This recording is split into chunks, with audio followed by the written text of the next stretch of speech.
Buenas noches acá a los viernes numismáticos, ¿no? Que tenemos del grupo cultural Peruvian Banknotes transmitido desde el Perú, pero el día de hoy vamos a tener a un buen amigo, ¿no? Que va a dictarnos una conferencia sobre la esquiprofilia, ¿no? Un tema sumamente raro para algunos, ¿no? Primera vez he tenido oportunidad esta semana de conversar con algunas personas que nunca habían escuchado acerca de la esquizofilia y ahora Carlos Isa, desde el Ecuador, desde la ciudad de Quito, nos va a dilucidar toda esta información. Eh, para esto vamos a presentar en este momento a Pablo Martín Iriarte. Pablo Martín Iriarte pertenece al Centro Numismático Centro Numismático y Filatélico de Bariloche, ¿no?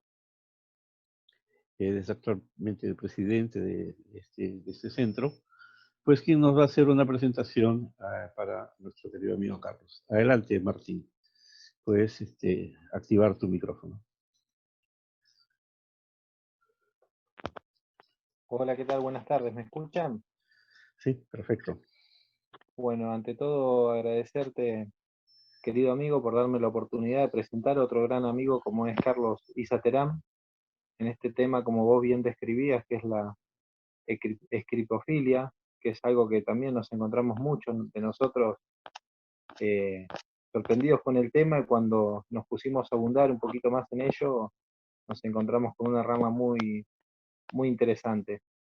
En este caso, bueno, tengo la suerte, como les decía, de presentar a otro gran amigo como Carlos Isa Terán, que tuve la oportunidad de conocerlo en aquel evento que se organizó en Potosí.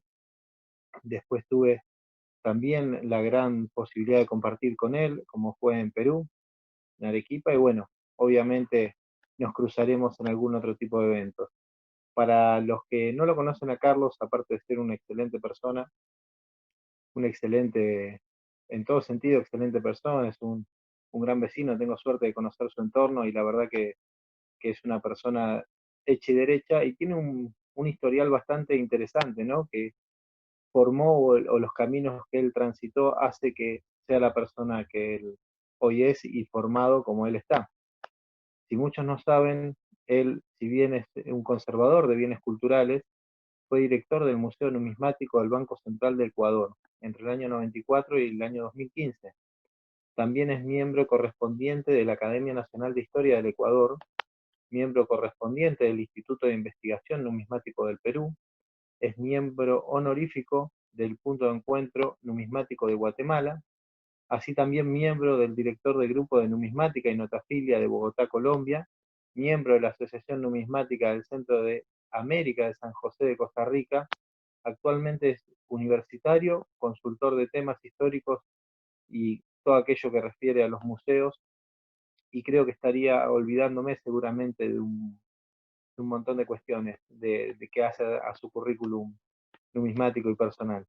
Así que de esta forma, nuevamente gracias por darme la oportunidad de presentar a este gran amigo y los dejo con ustedes, no le quito más tiempo a Carlos para que nos ilumine con este tema que nos genera mucha incertidumbre y ganas de aprender un poquito más. Agradecer las palabras de mi querido amigo Martín. Agradezco mucho a César, a ustedes, colegas, por permitirme esta posibilidad de socializar esta conferencia en relación a los documentos fiduciarios, también conocido como escripofilia. Bueno, en rigor del evento, me voy a permitir socializar el PPS que he preparado para este propósito. Reitero la bienvenida. A ver, nos vamos a meter. Pues que ya está por acá. A ver. Ya está conectándose. Esto de la tecnología siempre da un poquito que hacer, un poquitín de Ahí paciencia está. nomás. Sí, sí. Ya. Creo que lo tenemos, ¿no es cierto? Ahí está. Sí, Perfecto. Ya, perfecto. Bien, nuevamente bienvenidos amigos, colegas. Para mí es un verdadero placer el compartir con ustedes esta presentación. Bien, los documentos fiduciarios tienen sus orígenes en el desarrollo del comercio, el invento de la imprenta y por los efectos de la revolución industrial, en la segunda mitad del siglo XVIII e inicios del XIX. La mecanización de la industria permitió la expansión del comercio favorecido por la mejora de las rutas de transporte y posteriormente por el nacimiento del ferrocarril, lo que dio lugar al aumento de la capacidad de producción, sobre todo en las dos primeras décadas del siglo XX. Bien, ¿qué es la escripofilia? ¿Qué son los documentos fiduciarios? La escripofilia es una rama de la numismática que se dedica específicamente al estudio de los títulos valores, entendiéndose por títulos valores, acciones, letras, pagarés, en este caso en efecto tenemos una acción menor, ¿no? Cédulas hipotecarias y demás, que se generan dentro de la estructura económica del siglo XIX sobre la base del modelo económico que en efecto se genera en América Latina, el agroexportador. En el momento que nosotros podemos ahí apreciar en esta interesante acción menor, vamos a encontrar que la escripofilia no solamente es el título valor que permite la conversión de un documento por dinero, sino que está cargado de una serie de alegorías, una serie de significaciones que incluso van de la mano de la tendencia plástica de la época. ¿A qué me refiero? El neoclasicismo. Eso es lo que vamos a tratar esta noche. Pero bueno, vamos a tener ya un acercamiento a lo interesante que es el documento escripofílico, no solamente, vuelvo a repetir, por su poder de conversión, por su proceso dentro de la estructura económica del siglo XIX, sino también por su simbolismo. Si nosotros podemos acercarnos a ver, aquí vemos efectivamente que el documento escripofílico tiene el tratamiento de una especie monetaria en papel, me refiero a un billete. De hecho, incluso hasta el material que se utiliza para la elaboración del documento escripofílico es el papel moneda. Y por ende tendrá entonces características cercanas al papel moneda, como por ejemplo los guilloches y también las viñetas. Las viñetas tienen, como dije hace un instante, una carga neoclásica, un figurativismo neoclásico. Vamos a analizarlo. Tenemos en efecto un perfecto equilibrio de la forma, tenemos una proporción áurea bastante completa, bastante perfecta, que cumple con los cánones de la tendencia greco-latina, las proporciones áureas, ¿no? La belleza que se da entre hombre y mujer definitivamente es indiscutible. Por un lado, vamos al tema del simbolismo. Si nosotros apreciamos en la parte superior del remate del logo de la fábrica de calzado, vamos a ver una antorcha. La antorcha va de la mano con la iluminación, con todo lo que conceptualizó los movimientos de la iluminación, de la ilustración, que parten desde la Revolución Francesa. La luz, la claridad frente a la oscuridad. Y luego, en efecto, aquí vemos la armonía social entre el hombre y la mujer. El hombre, en este caso, está alimentando con aceite a la flama de la libertad. Y la mujer muy probablemente está utilizando aquí mirra o alguno de esos elementos para buscar la armonía en la atmósfera. Luego tenemos otros elementos interesantísimos que nos van a hablar justamente de las armonías sociales, del bienestar, de lo que el lenguaje de la superestructura económica de aquel instante pretendía manejar en el siglo XIX. Aquí vamos a ver el personaje femenino tiene un cayado que es efectivamente con lo que se sirve para los rebaños de ovejas, para conducir a los rebaños de ovejas. Eso nos habla entonces de un mundo de orden. El individuo que está acá tendrá un palio que significará el poder, el mando, y estará lleno de elementos también iconográficos o bucólicos, ¿no? Por ejemplo, por acá nosotros podemos apreciar es una rueda, la rueda del progreso, la industria. Por ahí podemos apreciar un yunque, el trabajo. Entonces, las armonías sociales, el mundo perfecto, la utopía. Bien, con el desarrollo mercantil surge el mercado de los títulos o valores fiduciarios. concebido como una negociación de compra o venta de bienes y servicios que se transan mediante documentos escritos. Representan una participación en la propiedad de una empresa o un crédito equivalente a su valor monetario. En efecto, por el volumen de las negociaciones, estas no se hacen con moneda corriente. Por ende, en efecto, salió el billete para facilitar incluso el traslado de grandes cantidades de divisas. De ahí es que surge la necesidad de una cantidad interesantísima de documentos que cada uno tiene su significación. Por ejemplo, en este caso concreto, ¿qué es una cédula hipotecaria?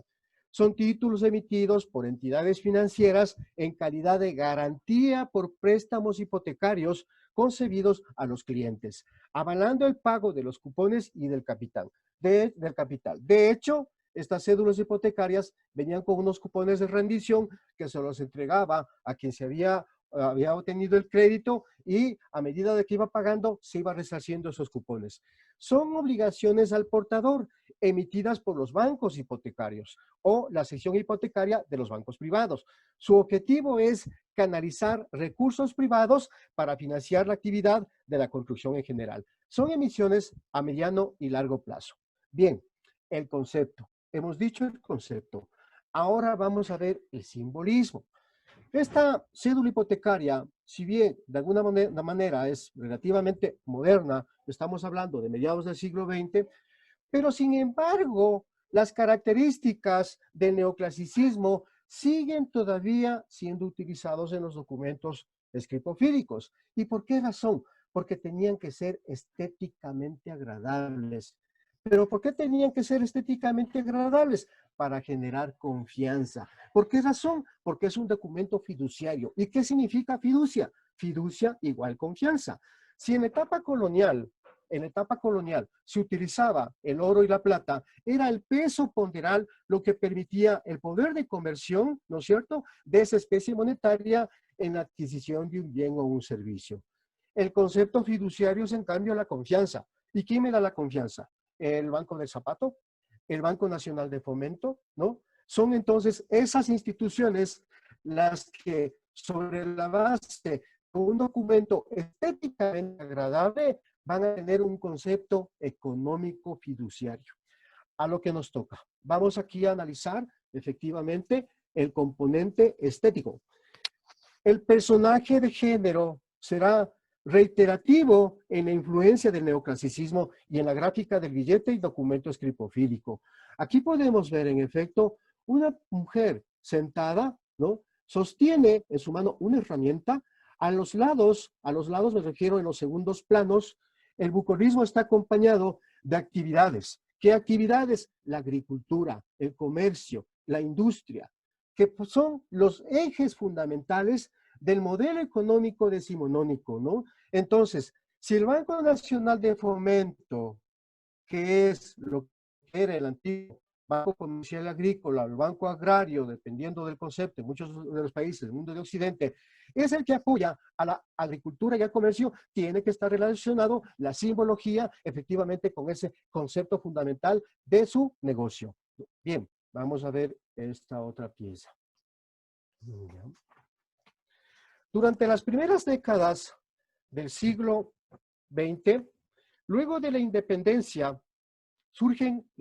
durante las primeras décadas del siglo XIX, luego de la independencia, surgen las repúblicas libres. Ecuador nace en 1830, pero su surgimiento lleva a rastras una enorme deuda. El acreedor fue Gran Bretaña. Efectivamente, los procesos de independencia se cocinaron a través de una cantidad de deudas, sobre todo con Inglaterra. Surge así la famosa llamada deuda de independencia, originada en los préstamos otorgados por Gran Bretaña para el sostenimiento sobre todo de los ejércitos. Sobre la base de ese empréstito se generó una relación de comercio muy dependiente hacia los países acreedores. El modelo económico que nace tras el proceso de independencia determina que a mediados del siglo XIX la estructura productiva se ancle a la naciente banca particular, la cual funciona como emisor de especies monetarias, depósito monetario y cambio de divisas. En efecto, En principio, en la etapa colonial, nosotros teníamos las casas de moneda, elemental.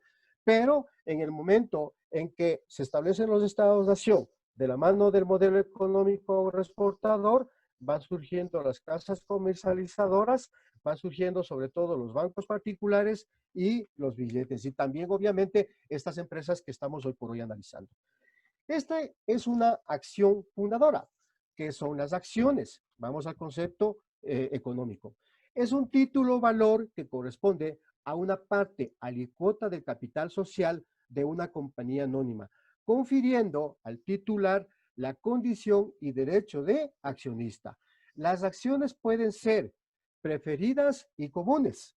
En este caso, vamos a analizar las acciones ordinarias o comunes. Este tipo de documento otorga al tenedor o titular a participar de las utilidades, dividendos y ejercer el derecho a voto en las decisiones que tome la empresa en proporción directa de la cantidad de bonos que pueda tener. A mayor cantidad de bonos, mayor su poder de decisión. Las acciones preferentes, en cambio, en este caso el tenedor, ese tipo de documentos, tiene participación en el capital con un dividendo fijo y preferencia sobre las acciones comunes en caso de liquidación de la empresa y no goza del derecho al voto. Conocido el concepto, ahora vamos a ver la alegoría. Lo dicho, tiene la característica de un billete, es en este caso una acción fundadora de la cervecera Lager de Guayaquil, una empresa que efímeramente, o sea, por un relativo corto tiempo funcionó en Guayaquil. Vemos una cantidad de gráficas interesantísimas. Cuando nosotros tenemos la presencia de los niños, siempre vamos a pensar que es un mensaje de armonía, de paz, de tranquilidad, la utopía, el mundo perfecto, ¿no? Luego vemos en efecto aquí un paisaje bastante bucólico. Como vemos, no tiene absolutamente nada que ver con las costumbres de nuestro medio. Me refiero, los rasgos antropológicos, los contextos arquitectónicos son totalmente diferentes a los americanos, son bastante europeizados, ¿no? Pero lo que busca como mensaje es justamente armonía, confianza, paz, tranquilidad, progreso. Vemos efectivamente una característica arquitectónica de un edificio industrial, ¿no? Porque estamos hablando de una cervecería. Bien, continuemos. Las instituciones financieras que surgen en el modelo económico de Decimonónico generan junto con los billetes de curso forzoso grandes cantidades de documentos fiduciarios, ¿no? Conocidos como documentos financieros. Pero su puesta en circulación no solo fue privilegio de la banca privada, sino también lo hacen procesos productivos de la época, como hemos visto la empresa cervecera. La emisión de estos documentos fiduciarios en el mundo de Occidente prácticamente inicia en 1829, concretamente en España. Se la hace en apego al Código de Comercio de España y en el caso de Ecuador, y entiendo que en muchos de los países de América Latina, desde más o menos la octava década del siglo XIX, en el caso concreto de Ecuador, desde 1882, sobre lo que determina el Código de Comercio ecuatoriano. Los documentos fiduciarios fueron creados, como ya habíamos comentado, con papel moneda, cumplieron con protocolos de seguridad como marcas de agua, legibles a trasluz, guilloches, que habíamos comentado también, vienen una serie de alegorías muy parecidas a los utilizados en el billete y una rica gráfica de tendencia neoclásica. Bien, aquí vamos a ver esta interesante pieza, ¿no? de una acción de la compañía de ferrocarril de acá de Ecuador, de obras públicas, ¿no? Es un bono de $500 y vamos a ver cuál es el concepto del bono. El bono, contablemente, económicamente, en cambio, es una obligación a largo plazo por dinero prestado. Se trata de una promesa de pago de intereses y devolución del dinero entregado, según las condiciones estipuladas en un contrato. Este documento representa un compromiso de pago por parte del emisor y se reditúa a una determinada tasa de interés. Pueden ser emitidos por entidades de gobierno, como en el caso concreto de obras públicas, empresas privadas o instituciones financieras, para conseguir el capital que requieren para su funcionamiento, pago de deudas, financiación de actividades, ¿no? también viene de por medio que los bonos oficiales como crédito también funcionan a mediano o largo plazo según se lo determine en los documentos que están sujetos al pago de interés. Hay dos tipos de bonos. El bono de deuda pública interna, que generalmente están manejados por lo que hoy por hoy conocemos como los gobiernos autónomos centralizados, los GATS, los gobiernos municipales, los gobiernos de consistorio. Constituyen una forma de obtener recursos financieros por el Estado pidiendo prestado domésticamente, es decir, vendiendo sus títulos valores a los propios ciudadanos. Y finalmente tenemos los bonos de deuda consolidada interna. Se emiten cuando el Estado requiere financiar obras de gran envergadura o de gran alcance, ya que con este tipo de contratos el dinero prestado tiene que ser reembolsado en un periodo largo de plazo. Conceptualizado el criterio, por así decir, ¿no? Vemos también, en efecto, una cantidad interesantísimas de alegorías en el grabado. Si se trata de la compañía de ferrocarril, está la infraestructura del ferrocarril como tal. Y el bono, en efecto, el documento y el contenido está expresado como tal en la cantidad de textos que están insertos allí en lo que se refiere a obligaciones, valores y demás. Bien. La escripofilia, en concreto, es el estudio, análisis, catalogación e investigación de antiguos certificados y títulos valores comerciales, principalmente acciones y obligaciones, incluye bonos, deuda pública y demás documentos que contengan valor facial. Todo documento que contenga valor facial, nosotros ya sabemos que lo metemos en el campo de la escripofilia. Bien, es una ciencia prácticamente nueva. Recién a partir de la década de los años 70 del siglo anterior, del siglo XX, en Europa, se la reconoce como tal. Ha contribuido de un modo determinado y significativo en la preservación de interesantes testimonios históricos de las finanzas en las empresas del mercado financiero en general. Y aportan a conocer el contexto histórico del que se origina, me refiero del lugar donde fue emitido. La gráfica, como vamos viendo, es de singular belleza, evidentemente en el arte del grabado. Es una acción, en este caso Western Maryland Railroad, ¿no? Es muy probable que esta pieza haya sido emitida por American Banknote Company, una de esas empresas dedicadas a la elaboración del billete. La gráfica, como podemos apreciar, es muy rica en esa alegoría en relación al giro de negocio, en este caso concreto, del ferrocarril. Hoy por hoy, los documentos fiduciarios constituyen un patrimonio invalorable, recurrente en las actividades que nosotros a diario realizamos, incluso cuando simplemente utilizamos un cheque, una letra de cambio o un pagaré. La gran diferencia es que esos documentos de ahora no tienen la riqueza artística, estética y el mensaje que en efecto tenían los documentos del siglo XIX. Bien, el conocimiento y puesta en valor del patrimonio cultural es una posibilidad para acceder al desarrollo. De allí la necesidad de la conservación de estas manifestaciones y expresiones culturales del pasado. Testimonios visibles y vitales de la historia, la memoria colectiva y el patrimonio material de un pueblo. El estudio de los documentos fiduciarios o escripofílicos aportan al mejor entendimiento de la trayectoria histórica, significado e interpretación de los ricos elementos simbólicos insertos en estos bienes culturales. Este aporte ilustra el proceso de construcción de identidad durante el siglo XIX hasta las primeras décadas del XX, produciéndose una coordinación entre el pasado, el presente y su proyección hacia el futuro. Pero claro, alguien dirá, ¿pero de qué identidad hablamos? Si usted está diciendo que las alegorías tienen altísima influencia greco-latina, que muchas veces ni siquiera tienen un acercamiento a nuestras realidades, la mayoría de los casos sí, pero más luego ya vamos a ver algunas piezas que tienen una intrínseca relación con nuestros contextos antropológicos. Pero más allá de eso, siempre sí permiten un proceso de construcción de nuestra identidad. ¿Por qué razón?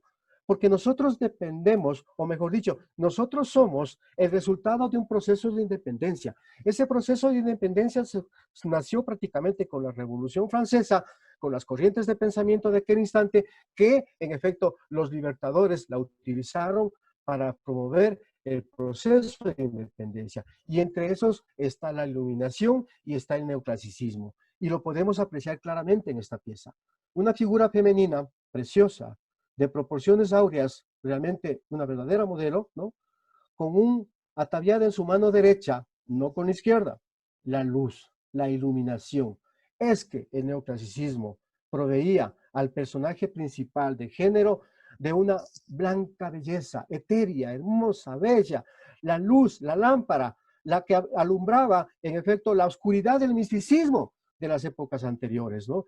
Y el abrirse al mundo, el nuevo esquema económico liberal, la libertad, la libre empresa, ¿no? Y entonces el personaje femenino que está ahí, e incluso ya vamos a ver la cercanía que tiene con la Marie, habla de la luz y habla también del modernismo. Y en el modernismo nosotros vamos a ver las tendencias del modernismo, el ferrocarril, la industria, el comercio, la fábrica, y esos elementos en efecto son los que nosotros podemos ver en esta interesante acción. Una llave, la llave es lo que todo lo abre, la puerta que abre a un mundo enorme, a un mundo de paz, de tranquilidad, de belleza, las armonías sociales, ¿no?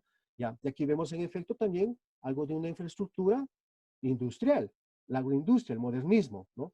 Bien, continuemos. Ya. Pero, ¿qué es lo que significa la esclepofilia? Sus evidencias materiales son el testimonio donde la rica e importante carga simbólica de la gráfica inserta en los documentos fiduciarios del siglo XIX hasta la segunda década del XX, nos permite entender el proceso de construcción de la sociedad sobre la base de sus procesos económicos y del entendimiento del simbolismo existente en la gráfica con predominio en el estilo neoclásico. De manera específica, la escripofilia determina el análisis del objeto y su uso en la línea del tiempo en que fue creado. De allí que también el estudio científico y técnico de los soportes y marcas de seguridad ayudan a conocer sus particularidades y por ende su conocimiento, registro, interpretación consecuente y difusión a varios colectivos neófitos y especializados. La gráfica. Las corrientes plásticas y artísticas del siglo XIX desarrollan una gráfica a la que se llamó la palabra de la noche reiterada neoclasicismo. El movimiento artístico expresado en la arquitectura, en la pintura, en la escultura y por supuesto también en los documentos fiduciarios o escripofílicos, en los que se visibilizó a figuras mitológicas de tendencia grecorromana, el tratamiento de la luz protagonizó sobre todo al personaje de género. Esta iconografía es rica en simbolismo, fue un instrumento de mensaje de la superestructura de la sociedad de la época que manejó por medio del documento fiduciario. El simbolismo que nos habla de abundancia, prosperidad y riqueza, es decir, lo dicho, las armonías sociales. La presencia de la mujer, sobre todo, evoca a la Marie. Bueno, ya vamos a ver a la Marie. La gestora del movimiento que impulsó la Revolución Francesa y la filosofía liberal, una carga ideológica plasmada en la iluminación. Bien, aquí vamos a ver, ya son documentos notafílicos, pero el tema de la gráfica era interesante. Bien, el Banco Comercial y Agrícola, como habíamos dicho, su negocio y su giro, el comercio, la agricultura, estará un personaje femenino, muy probablemente representa a Ceres, con una gavilla de trigo, una rueda que simboliza el progreso, ¿no? La industria. Está el presidente del Banco Comercial Agrícola, Francisco Urbina Jado, porque la presencia incluso de determinados personajes le daba cierta confianza en la utilización del billete o del documento escripofílico. En este caso, también del Banco Comercial Agrícola, aquí tenemos un personaje infantil, ¿no? Con una cantidad de flores, armonía, riqueza, prosperidad. Atrás vemos también algunos elementos de la agricultura y los tres personajes que en el Ecuador decimonónico dieron lugar a la famosa revolución marxista, el cambio político que se dio a mediados del siglo XIX acá en Ecuador. En este otro caso, el comercio tiene muchísimo que ver con el giro de negocios del comercial agrícola y por ende está un barco. Bien, tenemos otros elementos interesantísimos aquí, ¿no? Que podemos apreciarlos. La presencia de género es reiterativa en los documentos escripofíricos. Vuelvo a repetir, cada uno tiene su simbología en determinado producto u objeto que esté en su mano para simbolizar el proceso productivo del contexto donde ha sido emitido la especie monetaria, ¿no?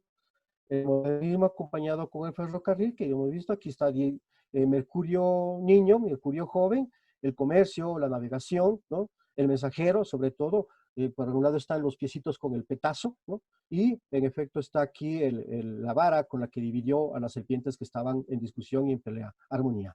Bien. La influencia del neoclasicismo en la gráfica de los documentos escribofíricos. La gráfica refiere entonces, como lo dijimos, al entorno socioeconómico de la época. Los grabados son bellamente elaborados, aportan al entendimiento del mundo del siglo decimonónico. El neoclasicismo da un especial tratamiento de luces para la figura central, la muestra con un halo que representa la verdad, lo que le da una figuración de eternidad y noble belleza, ¿sí? Se complementa con gráficas costumbristas y bucóricas que integran el mensaje de armonía social. Se revive un renacer deliberado y determinado de los estándares disciplinarios y precisos del arte grecorromano y renacentista. Patriotismo, valor, relevancia y moralidad. El neoclasicismo surgió en oposición prácticamente a la decoración frívola del rococó, símbolo de la aristocracia francesa. Luego de la Revolución Francesa, los artistas plasmaron temas de historia grecorromana y retrataron valores honrados como la austeridad, la valentía, la honestidad, la virtud pública y el sacrificio. Bien, dentro de lo que hemos hablado, la influencia del neoclasicismo, aquí va a estar más entendible. El Banco Central del Ecuador, las primeras emisiones que lo hace a partir de 1928, dentro del esquema neoclásico, efectivamente cada billete hablará de una fase productiva del Ecuador de aquel momento. En este caso, en el billete de 5 sucres, hablará de la agricultura. De la agricultura y los principales productos entre costa y sierra, el personaje femenino, que es Ceres, la diosa de la abundancia y tierra fecunda, tendrá en su mano izquierda la hoz, la que sega efectivamente la cebada, ¿no? El trigo, y una gavilla de trigo, frutos tropicales a su contorno, ¿no? Entonces simbolizará de alguna manera la agricultura. Este otro personaje femenino también, ¿no? Simboliza la introducción del Ecuador en el mercado mundial gracias a la producción cacaotera. Ecuador fue el primer país exportador de cacao y eso tenía que evidenciarse en los billetes de Ecuador, ¿no?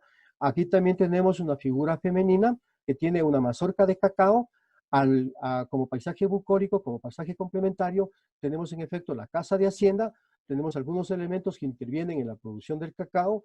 Ahí vemos incluso un tren. El tren fue importantísimo para la producción cacaotera y la llegada de quintales de cacao hacia Guayaquil, ¿no? Las plantaciones que vemos hacia acá y el paisaje relativo a la zona costa de donde es originario el cacao. En el billete de 20, el otro componente del modelo económico ecuatoriano y de muchísimos componentes de los modelos económicos de Latinoamérica, en efecto fue la industria textil. Este personaje femenino, con el busto desnudo, ¿no? Que también tiene una suerte de tocado, de corona de ramas de olivo y de laurel, que simbolizan también la estabilidad, la tranquilidad, el triunfo después de la guerra, ¿no? Tiene un uso de hilar que tiene hartísima relación con los batanes, con los textiles, con los chilios y demás, ¿no? Que en efecto fueron parte del modelo económico en la gran producción textilera que tuvo Ecuador y que incluso ni siquiera es bretaña con el nacimiento de la República, sino que es muy antigua. En la etapa de la colonia, en la etapa del virreinato, los textiles o los paños de rebozo quiteño eran famosísimos. Incluso hubieron algunas medidas que la reforma borbónica intentaron implementar para limitar su producción y su comercialización, sobre todo por el tema de la evasión tributaria. Bien, aquí vemos en el billete de 50 el otro elemento significativo que ya habíamos hablado de introducción del Ecuador en el mercado mundial y sobre todo del modernismo. El modernismo estamos hablando del cambio de siglo, pero la incorporación interesantísima y la maduración de las vías de comunicación con el tren, los buques, el comercio, un yunque, el trabajo, ¿no? Entonces, hablará de la introducción de Ecuador en el mercado mundial y de la introducción de muchos modelos económicos en el mercado mundial. Finalmente, este billete de 100, por la actitud del personaje de pensamiento, nos hablará de la ciencia y el conocimiento, ¿sí? Es ya la consolidación de las teorías liberales y sobre todo de los conceptos de la iluminación, del humanismo, ¿no? Que en efecto ya van sosteniéndose en los estados decimonónicos. Estas gráficas nosotros no solamente las vamos a ver en los billetes de Ecuador, estas gráficas son reiterativas en muchísimos países. Es que eso era. La idea de la superestructura de generar billetes bellos, billetes armoniosos, billetes que nos hablen de un modelo económico utópico, la perfección. Bien, vamos a ver acá. Aquí tenemos una pieza muy interesante. El famoso bono de la revolución liberal. ¿Qué es lo que pasa?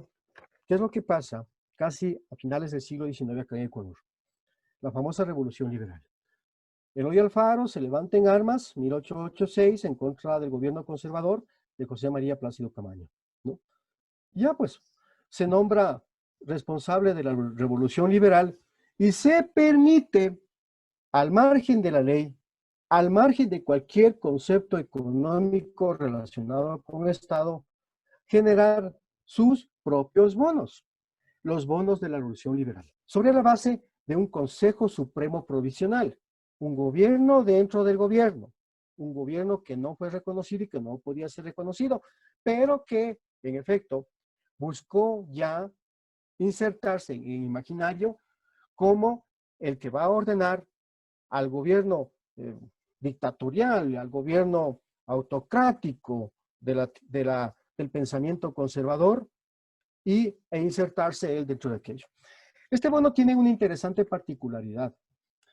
Este bono lo que buscó simplemente es financiar las campañas de la Revolución Liberal con el pretexto de que en algún momento podrían ser convertibles.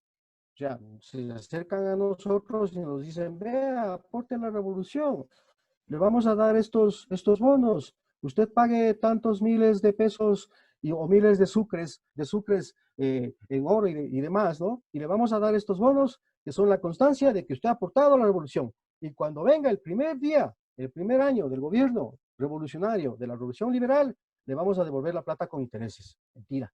Bien, vamos allá.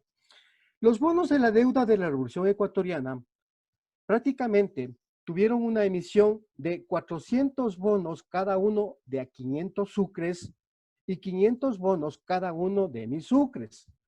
En total, estamos hablando que se emitieron 500,000 sucres en 1886, teóricamente convertibles. Ya. Bien, debían ser convertidos, lo dicho, en calidad de pesos fuertes de plata o de sucres en plata, decretados por el general Eloy Alfaro en su calidad de encargado del mando supremo de la República de Ecuador. Vuelvo a repetir, no era el presidente, se autonombró encargado del mando supremo de la República del Ecuador. Fueron emitidos, mejor dicho, fueron impresos en Lima. Nombramiento que le fue otorgado por las huestes alfaristas, o sea, por sus propios coidearios, a inicios de la Revolución Liberal, como soporte legal para la aceptación de esos bonos. En la parte posterior del bono existe un articulado que dice lo siguiente y me voy a permitir leerles. Eloy Alfaro, encargado del mando supremo de la República de Ecuador, en uso de las facultades de que estoy investido y por las actas populares de Esmeraldas, Montecristi, Portoviejo, Vinces y Palenque, y por las de adhesión de muchos ecuatorianos residentes en Colombia y en el Perú, decreto, artículo 1, para subvenir a los gastos de la guerra, expídanse bonos al portador por la suma de 500 sucres o pesos fuertes de plata en las siguientes proporciones. Lo dicho, 400 bonos de 500 sucres, de 500, 200,000 sucres. 500 bonos de 1000 sucres, 300,000 sucres. Total, 500,000 sucres. 300, 200, 500,000. Durante los primeros años de la revolución, desde Centroamérica, Costa Rica, Alajuela, Alfaro combate a los regímenes conservadores ecuatorianos de la época. Costa Rica, en efecto, le dio un barco, el famoso barco Alajuela, para que enfrente a las huestes conservadoras en las playas de Jaramillo por aquella época. Hoy por hoy, en Costa Rica existe un monumento de esa participación en el proceso revolucionario de Eloy Alfaro. El marco legal de emisión para los bonos de la revolución fueron decretados en el cuartel general de Bahía de Caracas en diciembre de 1884 y emitidos en Lima en abril de 1886. Alfaro fungía como encargado del mando supremo de la República, nombramiento otorgado por sus huestes liberales, como ya lo había dicho, Esmeraldas, Montecristi, Portoviejo, Vinces y Palenque. El presidente constitucional de la República de Ecuador a esa época y hasta 1888 era el doctor José María Plácido Camaño.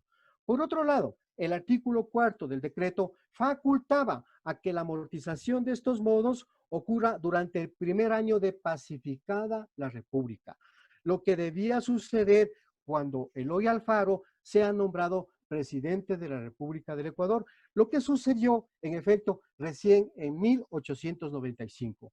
De acuerdo a lo que cita el mandato, el documento facultaba a quien lo posea sea recibido sin más reclamo como dinero constante y sonante en las oficinas recaudadoras del Estado, pero únicamente podía servirse en razón de derechos fiscales, es decir, impuestos. Ahora bien, desde el punto de vista histórico, el documento aporta a una mejor comprensión de los hechos anteriores y posteriores a la Revolución Liberal, convirtiéndose en una interesante pieza del patrimonio escripofílico, si es que podemos así decirlo, del Estado ecuatoriano. Pero más allá de eso, nunca existió el resarcimiento del dinero. Me refiero, en ningún presupuesto de Estado de los gobiernos liberales, de los liberales radicales y de los liberales plutocráticos, no hubo el concepto de resarcimiento de estos bonos. Incluso me voy a permitir darle una experiencia personal. Cuando yo era director del Museo Numismático del Banco Central del Ecuador, me llegó a mí una carta en ese tiempo de la Gerencia General de un reclamo que una familia de Lima estaba haciendo sobre la devolución del dinero e intereses de estos bonos. Me trajeron como unos 10. Yo hice el cálculo de eso, bueno, era una millonada, ¿no? Pero entonces decían, muy bien, entonces, si esto es del Ecuador, el Banco Central tiene que devolver ese dinero con los intereses. Yo hice el informe y mi informe se centralizó en la investigación, sobre todo, si es que algún gobierno liberal, si es que el gobierno de Eloy Alfaro puso en su presupuesto el resarcimiento de esos bonos, o mejor dicho, la devolución de aquellos. Eso no ocurrió, no se dio. Simplemente, la revolución liberal generó el bono, pero no hubo ese concepto de devolución del dinero. Se llevaron el dinero, así de sencillo. Bien, una vez que hemos comentado respecto a esto, aquí tenemos una acción de menor, una acción muy interesante del Banco Comercial Agrícola, vuelvo a repetir con estas ricas alegorías de tendencia neoclásica, ¿no? Muy propia de los documentos escribofílicos. Bien, el Banco de Arequipa. Como habíamos dicho, no hay muchos elementos, hay pocos, realmente excepcionales, ¿no? En donde la relación regional, la relación del lugar donde es emitido, se puede evidenciar. Esta pieza, que muy gentilmente César me permitió incluirla, habla de eso. El personaje femenino lo vemos ahí con una caja fuerte, con el escudo de armas de Arequipa. La caja fuerte evidentemente tiene el simbolismo de una institución financiera, en este caso el Banco de Arequipa. Este es un título acción de 10.000 soles. Acá tenemos también un documento, una letra de cambio, ¿no? Aquí vemos también un pagaré, ¿no?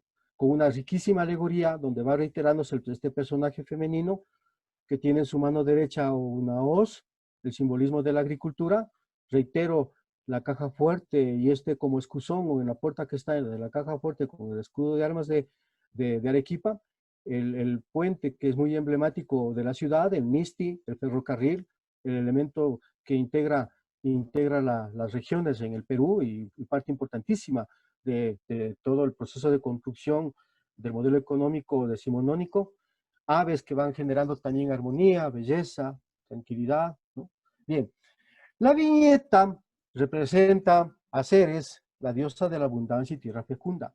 Su simbología, como ya lo hemos dicho, está relacionada con la agricultura, las cosechas y la abundancia y la fecundidad.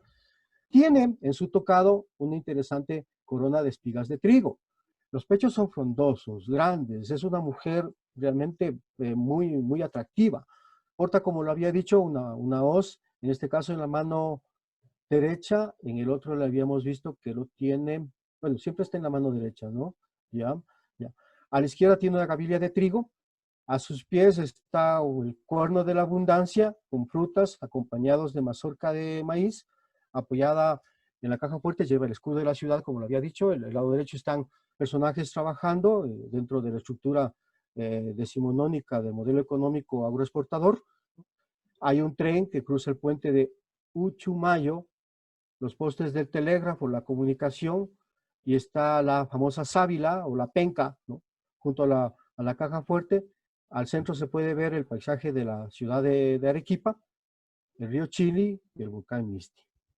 ¿Sí? Hay una relación muy estrecha en el concepto regional, ¿no?, de estos documentos escripofílicos, en el caso concreto del Banco de Arequipa.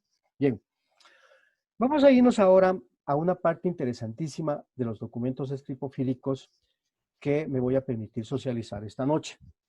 El análisis de las marcas de agua y soportes de los documentos escripofílicos, un trabajo que lo hicimos hace algunos años atrás. Bueno, no tantos. En la penúltima década del siglo XX surge el papel de seguridad. Este papel de seguridad, en principio, tenía un alto contenido de alcohol polivinílico. Este alcohol polivinílico permite justamente, como el papel es un componente higroscópico hecho de algodón, le da una mejor solidez al billete. Este componente del alcohol polivinílico es visible al microscopio y muestra efectivamente fibras metálicas que reaccionan ante el escaneo. Ese era uno de los elementos principales del papel utilizado como papel moneda que impedía su falsificación, que impide su falsificación. Si nosotros utilizamos las lámparas de luz ultravioleta, vamos a identificar algunos elementos gráficos anti-escáner. En muchos de los casos están la denominación, el nombre del banco emisor y gráficas alusivas a la identidad cultural. Artesanalmente es imposible sustituirlos y por ende son elementos que permiten garantizar o asegurar una especie monetaria. El papel, al tener el alcohol polivinílico, es resistente a los dobleces, higroscópicamente también resistente a la absorción de humedad, porque si tiene fibra de algodón es totalmente higroscópico, es como una esponja, pero como vuelvo y repito, si tenemos de por medio el alcohol polivinílico, logramos plastificar ese elemento. Alemania, en efecto, generó este papel antes del surgimiento del euro incluso. La Casa de Moneda de México desarrolló un papel de seguridad plástico muy interesante. Es una película transparente donde se grafica simbolismos étnicos, que lo vuelve incluso al papel, mejor dicho, al billete, en relativamente un plástico. Los documentos escripofílicos generados a mediados del siglo XIX hasta la tercera década del XX tienen como elementos de seguridad las marcas de agua como monogramas, logos o el texto de nombre de la casa impresora visibles a trasluz. En la segunda década del siglo XX, American Banknote Company, Thomas de Leroux, Waterloo & Sons, consecuentes con el deterioro del papel billete, mejoran su consistencia física. El estándar es que el papel tolere por lo menos 500 dobleces. En cambio, los billetes plásticos deben soportar, según la norma técnica, 3 veces más, es decir, 1500 dobleces. Ese es el avance en respecto de lo que se ha hecho del papel. Ahora vamos a hablar ahora del soporte. Son tipos de papel que se utilizan, en principio, los papeles que se utilizaron en el siglo decimonónico son papeles artesanales. Posteriormente ya se va industrializando el papel y se va modernizando. Todas las especies monetarias en papel elaboradas desde mediados del siglo XIX son de origen artesanal. El soporte es la estructura desordenada, compacta, ¿no? Compacta en fibras alargadas, delgadas, de color crema, ligeramente verdoso.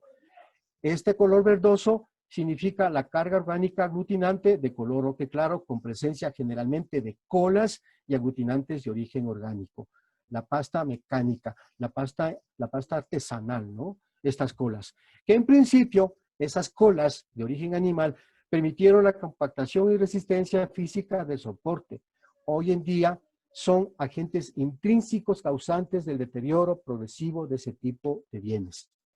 En ese sentido, si nosotros tenemos bienes escripofíricos, prácticamente decantémonos por custodiarlos, guardarlos en unos soportes que ahora se está generando con plásticos que no generan gases. incluso este encapsulamiento que están haciendo empresas internacionales, están cumpliendo con el criterio. Son plásticos que no generan gases, son plásticos que no permiten que se active la cola orgánica, el elemento orgánico de cada una de estas especies monetarias, y nos vayamos a encontrar algún rato que abrimos nuestra funda de polietileno y encontramos prácticamente el papel inservible, hilitas, nada más. Es efectivamente la reacción del medio ambiente con las colas en detrimento de esos gases generados en las fundas de polietileno. Por otro lado, la presencia de lignina o de madera es un material constitutivo del papel artesanal y es un componente significativo, la madera. Bien, vamos ahora a analizar el tema de las tintas. En el caso de los documentos escripofílicos, nosotros tenemos una alta presencia de hierro, sobre todo las firmas en las cuales se ha estampado cada uno de los documentos escripofílicos. Ya, la tinta que se utiliza, que se utilizó en ese tiempo, mejor dicho, la vamos a identificar con el nombre de tinta ferrogálica. Reitero, están presentes en los documentos escripofílicos como también en la mayoría de documentos desde el siglo XVI en América. La mayor o menor cantidad de tinta aplicada en el documento escripofílico va de la mano con el mayor o menor deterioro intrínseco y con el tiempo provoca la alteración del papel y su consecuente degradación. En el documento escripofílico fue utilizado en Ecuador a partir de mediados hasta finales del siglo XIX, la tinta ferrogálica. El cobre también estará presente en muchos de los documentos escripofílicos del siglo XIX, es el segundo elemento utilizado, ¿no? Está presente prácticamente hasta bastante entrado el siglo XX, perdón, es consecuente con la industrialización de la impresión, la presencia de tintas adicionales incluso va de la mano con la utilización de marcas ocasionadas por matasellos, fechadoras, etcétera, etcétera. Muchas de ellas pueden ser históricas, de hecho son históricas como los resellos y contramarcas. Los sellos secos muestran con texturas de alto o bajo grado. Vamos a ver por acá, ya. Relieve. Provocan con el tiempo el debilitamiento del soporte, los sellos secos me refiero, la presencia incluso de grapas y de perforaciones van en detrimento del soporte de este tipo de bien cultural. Finalmente, la modernidad da lugar a la utilización de tintas o marcas provenientes de esferográficos, las plumillas, cuya presencia deteriora de manera irreversible al documento. Sin embargo, esas tintas de esfero, ¿no?, por sus características químicas, no son tan agresivas como las tintas ferrogálicas. Las ferrogálicas perforan el documento. Bien. Ahora vamos a ver el coleccionismo de los documentos fiduciarios. Yo me he permitido establecer estos criterios para coleccionar este tipo de documentos. Son variables que responden a los intereses de cada uno de nosotros. Nosotros podemos hacer una clasificación de los documentos escripofílicos para seleccionarlos, categorizarlos y demás y custodiarlos por línea del tiempo, siglos, 18, 19, entre guerras. Otra variable puede ser por sectores productivos, tabaco, minería, petróleo, comercio, industria automotriz. También podemos hacer por lugar de emisión, país, provincia, estado, motivos, regiones. Por su rareza, únicos dentro de su temática, como ya habíamos visto el bono de la Revolución Liberal. Por su valor histórico, firmas de personajes importantes, si nosotros logramos identificarla, ¿no? Y un valor agregado de los documentos escripofílicos se puede considerar la valoración que nosotros demos, ¿no? Estará ahí la fecha de emisión, la línea del tiempo, el tipo y calidad del papel, el análisis estético que nosotros podemos aportar sobre la base de hacer el análisis de la composición gráfica, del equilibrio, de la forma, ¿no?, la influencia del neoclasicismo, el análisis de ilustraciones, viñetas, el tipo de grabado también, vuelvo a repetir las firmas y sobre todo el estado de conservación. Bien, conclusiones. En la actualidad, la escripofilia como ciencia especializada de la numismática no se la ha visibilizado en toda su magnitud. Es parte de la exonumia, pero su socialización e incluso su formalismo de colección y puesta en valor aún está incipiente. Poco o casi nada se puede apreciar a este tipo de bien numismático en exhibiciones permanentes o temporales de las ofertas museísticas a nivel de América Latina. Yo tuve la oportunidad de hacer una exposición que se llamó La Escripofilia, una exposición que se volvió itinerante acá en Ecuador. Pero muchos de los museos no han tomado conciencia de la importancia y necesidad de socializar estos componentes, tanto temáticos como iconográficos, a sus colectivos. Por país, no existe un catálogo que describa su proceso de producción, peor su proceso evolutivo. Tampoco existen catálogos internacionales que permitan tener un acercamiento, aunque sea gráfico, a este tipo de bienes. Poco se ha hecho para conocer y dar a conocer el concepto y uso de cada una de las variedades de tipos escripofílicos. Debería considerarse parte de la escripofilia también a la notafilia, en razón que es consecuente que se trata de un documento fiduciario. En ese sentido, todo documento que exprese valores faciales convertibles o negociables están sustentados en la confianza de su empleo, por ende son fiduciarios, al igual que un billete. Hoy por hoy, los documentos escripofílicos son parte de nuestra vivencia y de nuestra identidad como americanos. Muchas gracias, muy gentiles. ¿Ya? Aló, aló. Carlos, Ya, mi querido César. excelente, excelente tu disertación del día de hoy. Bueno, tenemos algunas preguntas que nos han hecho durante todo este momento, ¿no?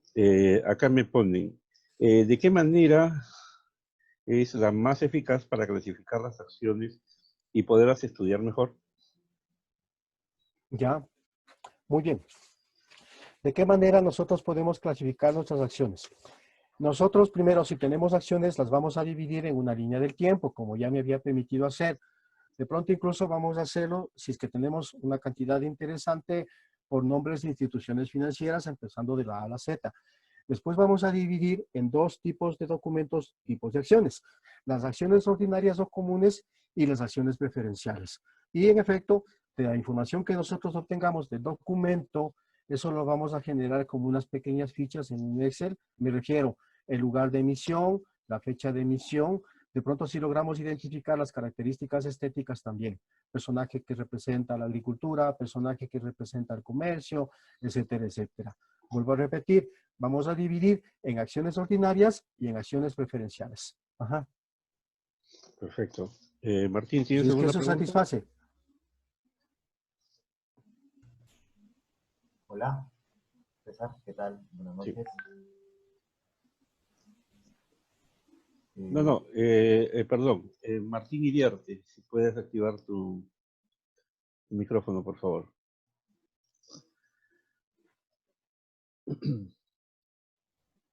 Bueno, no te... Ahí está.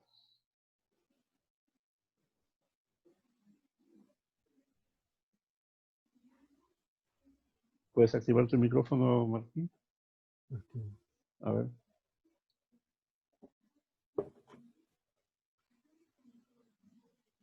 Hola, ahora sí me escuchan. Ok, perfecto. Sí. Perfecto, no me permitía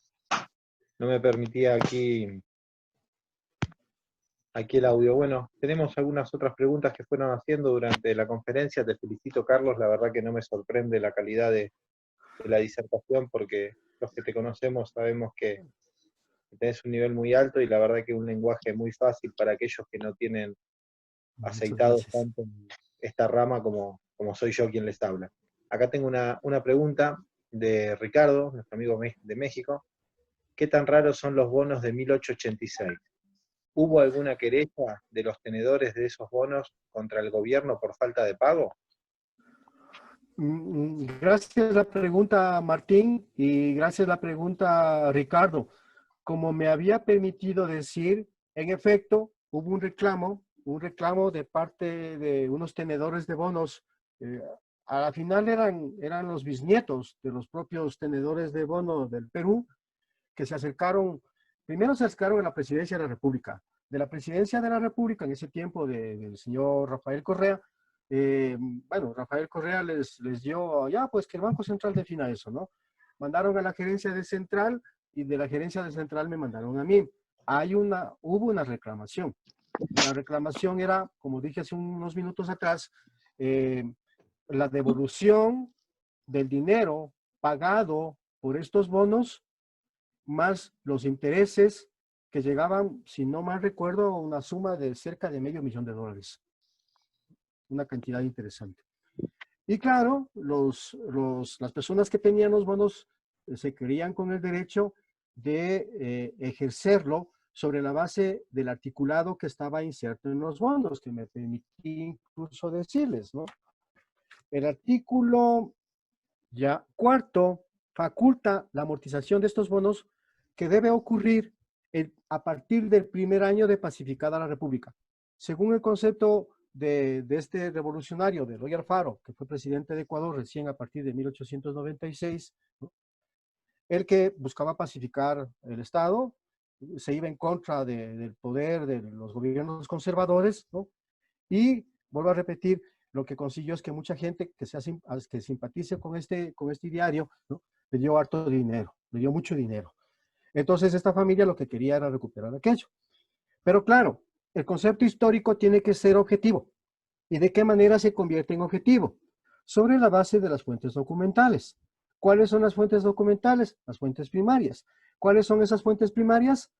El reporte o el espíritu o el decreto escrito del gobierno de Eloy Alfaro que en efecto incluya en su presupuesto la rendición de estos bonos generados en 1886 y que debían ser devueltos en dinero a partir de 1896 con sus respectivos intereses.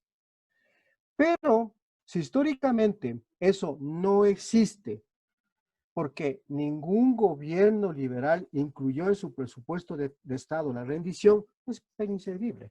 Entonces lo que hubo que contestar es que es un documento interesante históricamente, pero que no tiene el concepto de resarcimiento. Ni lo tuvo desde un principio, ni lo tiene ahora. Espero quizá con eso satisfacer la inquietud. Muchas gracias. Bueno, una metida de pata, una metida de mano al bolsillo. Como siempre. Acá Sí, tenemos otra pregunta. ¿Por qué muchas iconografías de mujeres, tanto en bonos o documentos y billetes, tienen un pie desnudo? Interesante. Ya. Bien, aquí hay dos posibilidades. La una es que el pie desnudo generalmente no se logra visibilizar en muchos de los documentos escripofílicos, ¿no? Una de esas teorías manifiesta que el pie, sobre todo si es derecho, puede ser izquierdo, quiere decir que tiene un concepto internacional, que no solamente ha quedado dentro del contexto de donde fue emitido, sino que tiene un concepto de un documento internacional. No estoy sustentado, científicamente me refiero, no estoy sustentado en una fuente documental, lamentablemente no tengo el autor, pero eso es parte del imaginario, ¿no? Es parte efectivamente del discurso de una generación a otra generación. Entonces, en concreto, el papel significaría que esa empresa o ese documento tenga poder liberatorio, tanto en el contexto donde fue emitido, como para que pueda servir hacia el comercio internacional. Perfecto. Acá tenemos otra pregunta. A ver, ¿por qué se están perdiendo los elementos iconográficos en los documentos fiduciarios? Muy sencillo. Como también se está perdiendo ahora la costumbre de hacer cartas. Los sellos postales quedan ya inútiles. Ya es más fácil ahora comunicarnos por el internet, por el correo electrónico. Los documentos fiduciarios, efectivamente, esa gráfica tienden a desaparecer porque los documentos ahora son fríos. Simplemente determinan una cantidad. La confianza ya la sabemos. Ya no nos hace falta. Simplemente está el documento, una chequera, que máximo lo que tendrá el logo de la institución emisora de los cheques, pero nada más. No Ya, a más. ver, si nos está escuchando Ricardo de León, ¿puedes activar tu micrófono, Ricardo?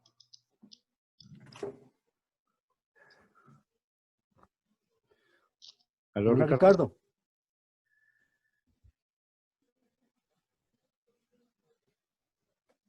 No está activado el micrófono, parece. A ver, Ricardo.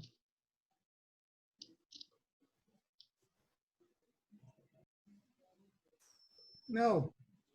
Ahí sí. Ok, perfecto. Uy, se desconectó. Conéctalo otra vez. A ver.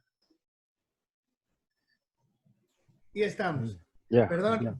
gracias por esta oportunidad. Carlos, felicidades. Es un trabajo fenomenal el que hiciste.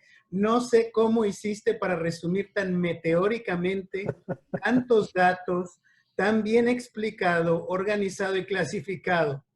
Te tengo un pequeño comentario. Fíjate que cuando estabas dando tu nutrida plática, me sorprendí de ver una viñeta justamente cuando tú estabas comentando en la primera serie de los billetes que hizo el Banco del Ecuador en 928. Estabas tú mencionando que las viñetas eran utilizadas en diferentes lugares, diferentes épocas, etcétera, y no pude menos que soltar la carcajada porque justamente el billete de 100 sucres de ustedes de 1928 es el que nosotros utilizamos en la denominación de 1,000 pesos en el Banco de México de 1925 a 1934. A mí me sorprendería mucho saber cómo alguien que trabajaba en canje, en caja, en algún banco de alguna manera, no confundiera ambos billetes en un momento dado porque tenían la misma viñeta y el de ustedes era de 100 y el de nosotros tenía un cerito de más, no era tan difícil la confusión.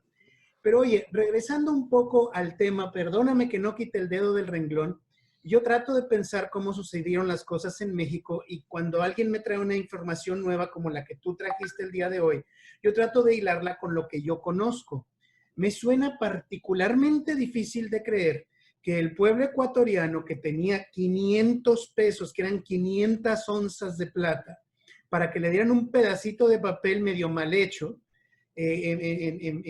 vale de esas 500 onzas de plata que no eran 1 o 2 pesos, ni entonces ni ahora, que nadie hubiera hecho una demanda en contra del gobierno y que simplemente estuvieran esperando a divinis a ver si el gobierno deseaba en esta ocasión pagar o no. Pues oye, me suena esto como que tú tienes un recibo de electricidad y si el recibo de electricidad no decides pagarlo, pues simplemente no lo pagas y se acabó. Alguien debió haber incluido alguna demanda legal en su época de decir, oye, el país ya está pacificado, han pasado 10, 12 años y aun cuando el otro presidente ya se fue, algún presidente de los que siguen tienen que avalar esto porque es un fraude, me explico. ¿Por qué esperarse 3 o 4 generaciones antes de que alguien hiciera algo? ¿Por qué no lo hicieron antes? Y la segunda, ¿qué tan raros son estos bonos? ¿Se pueden conseguir o son muy raros y nadie los puede tener en sus colecciones fuera de los que los tuvieron originalmente en sus saberes? Ya, bien. Me sueltas la lengua. Lo que pasa es una cosa. Cuando la familia presentó la reclamación, incluso históricamente se había argumentado que no era la primera vez que lo hacía. Que en efecto, en la década de los 70, en la dictadura militar, también ya estableció del siglo XX me refiero, su consecuente reclamo. Y que incluso sus abuelos, en otro momento histórico, me refiero, probablemente en las primeras décadas del siglo XX, también habían ya hecho su consecuente reclamo. Pero toda la historia de los reclamos caían en que no habían suficiente documentación como para poder devolver el dinero. Me indicaron incluso que no tenían competencia para contestar. Entonces, en la época misma, es obvio, yo pienso que es así, sencillamente por lógica. Lamentablemente no hay mucho documento de este tema, no hay mucha documentación, pero la lógica nos dice que alguien sí debió haber reclamado. Ahora, no se reclamó, o mejor dicho, se reclamó y no se contestó y no se devolvió, porque vuelvo a repetir, un documento es convertible en el momento en que su emisor le da la facultad de convertirlo. Si el gobierno de Eloy Alfaro en 1896 no incluyó en su presupuesto el resarcimiento de los bonos, porque ese tenía el principio, o sea, de ley tenían que ser convertidos en 1896 y no más antes, ¿no? Pero si el gobierno, al momento de asumir el poder, no genera en su presupuesto la devolución, ¿qué marco legal permite la devolución de ese dinero? Te voy a decir No lo que yo pienso es lo siguiente.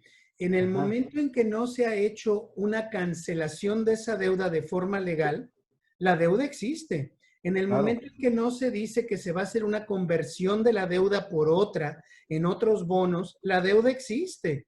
Entonces, no tienes que esperar que se haga una injerencia por parte del gobierno para que se puedan cobrar, porque ahí decía en sus artículos muy detalladamente que se iban a pagar al momento de la pacificación. Entonces, a mí me suena muy sorprendente todo esto, porque en México hemos hecho la misma marrullería. No creas que nada más ustedes los ecuatorianos. La diferencia que hicimos los mexicanos es que en un momento dado, alguien de una plumada canceló la deuda, por lo que quieras. Tienen ustedes 6 meses para cambiarlos por estos nuevos bonos, y los que no se canjeen se van a perder o van a ser canjeados con el descuento del tanto por ciento. Pero siempre hay un seguimiento para cerrar legalmente, que alguien diga, oye, estás defraudándome, porque el gobierno nunca defrauda, el gobierno renegocia.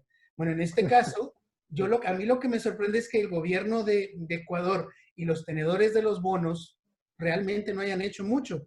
Pero bueno, cambiando de tema, ¿estos bonos se pueden conseguir o no se pueden conseguir? Hacia allá iba. Ya. Cuando yo estaba haciendo la exposición esta de los documentos fiduciarios, tomé contacto con un muy querido amigo mío, historiador de Guayaquil, Melvin Hoyos. Entonces le dije, mira, yo quiero hacer una exposición y yo sé que tú tienes algunos bonos. Melvin me indicó este bono. Melvin Hoyos me indicó este bono. Este es el único que existe en Ecuador y está en el archivo histórico de Guayaquil.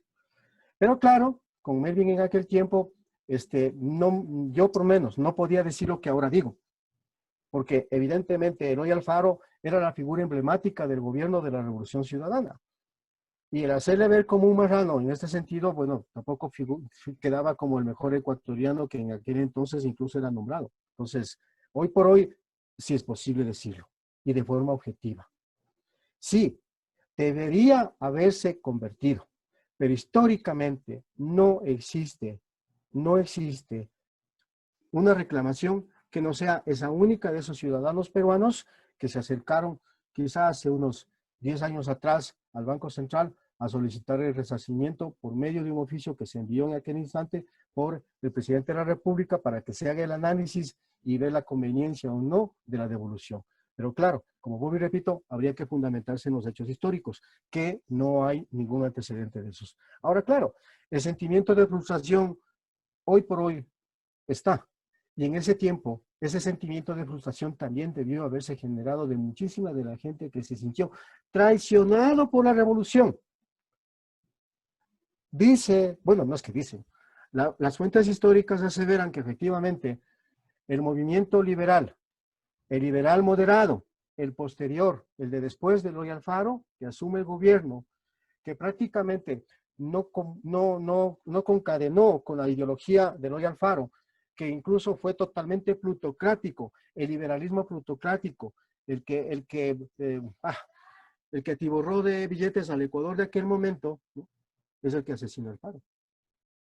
Porque Alfaro finalmente murió arrastrado, junto también con muchas tendencias conservadoras de aquel momento, ¿no? Entonces Alfaro tampoco era ninguna perita en dulce. Pero este hecho histórico que me he permitido decir en esta noche no ha sido socializado en su debida manera por el tema político. Y ahora yo me permito hacerlo y espero que Melvin me esté escuchando y se acuerde que efectivamente cuando estábamos armando esta exposición de lo que habíamos hablado de este bono. Muchísimas gracias, te agradezco mucho tu amabilidad y te felicito nuevamente por tan magistral conferencia. Muchas gracias, Ricardo. Qué dicha.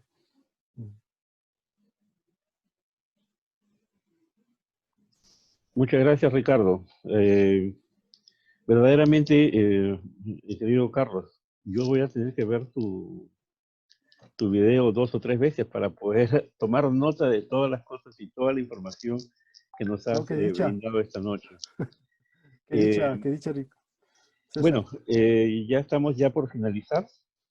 Algunas personas que desean hacer una pregunta última, por favor, pueden hacerla a través del chat. Ya, creo que ya no hay más preguntas. Bueno, entonces ya estamos finalizando. Nuevamente, Carlos, mi agradecimiento personal. Hemos tenido mucha plática el día de hoy, ¿no? Y verdaderamente el tema tuyo ha sido muy ilustrativo y para todas las personas que no sabíamos, me incluyo, de qué cosa era la exipofilia y qué era lo que verdaderamente significaba, ¿no? Nuevamente a Pablo Iriarte, quien tuvo que retirarse porque tuvo algo especial, ¿no? Nuestro agradecimiento, ¿no? A Pablo por apoyarnos el día de hoy.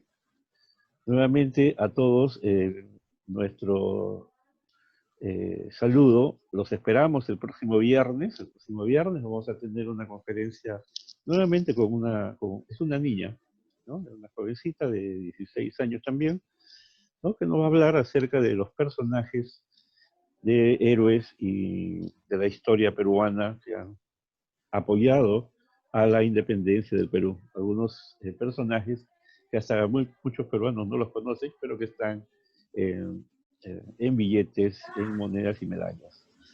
Nuevamente, nuestro agradecimiento a todos los asistentes. Muchísimas gracias y buenas noches.